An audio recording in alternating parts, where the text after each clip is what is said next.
The Black Car Driver. Part 1. No Looking Back.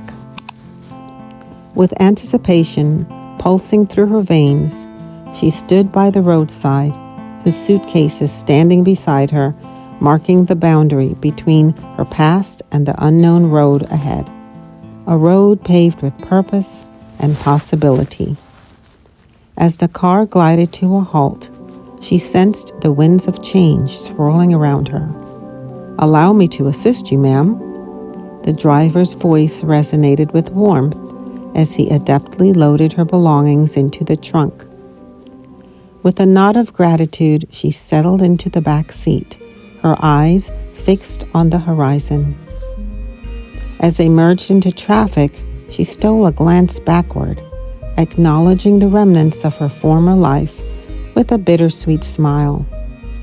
Knowing that her gaze was fixed firmly ahead on the path that lay before her, a path illuminated by the promise of a new beginning.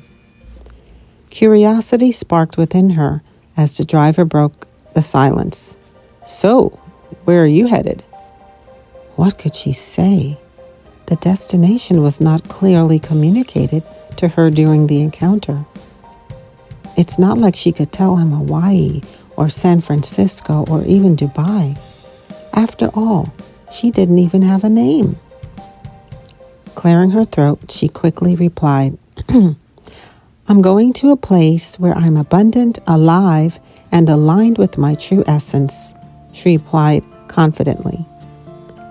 "Oh, I know that place," he announced. "You mean you've been there?" she asked excitedly. "Not exactly," he replied. "Let's just say I caught a glimpse." She didn't understand. Why would someone not embrace their new life? "But why didn't you go?" she asked. Her curiosity piqued. "Well, I was going to, but I had other pressing needs like taking care of my family," the driver explained with a sigh. "Life happens, right?"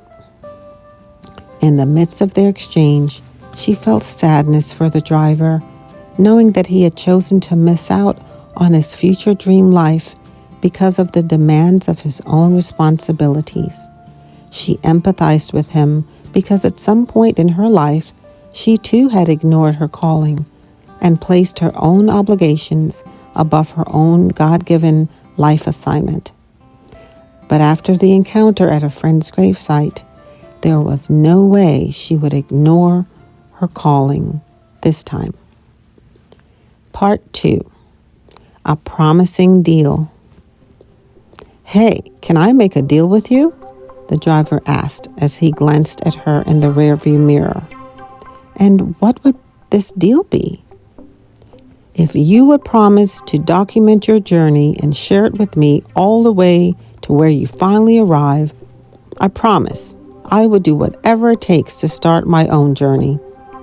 Without knowing all of the details about the path ahead, but certain that she would get there, she agreed. "Okay, deal." They shook hands, confirming the agreement. Part 3. Destination, Purpose, Joy. The car pulled up to the entrance of the airport. "I'll get your luggage for you, ma'am." "Oh, thanks again," she replied with a smile. What an interesting trip, she thought to herself. It seemed that once she decided to leave, everything began to align in her favor. As the driver placed the last piece of luggage beside her, he looked up and said, "I truly hope you make it to your destination. I'll be rooting for you every step of the way." "Oh, thank you, sir. I appreciate your support." "And you, don't forget our deal, okay?" "I won't. A deal is a deal, right?" And with that, he got into his car and proceeded to drive off. "Oh, by the way, where you're headed?" he called out. "What about it?" the woman asked. "It's called Purpose Joy."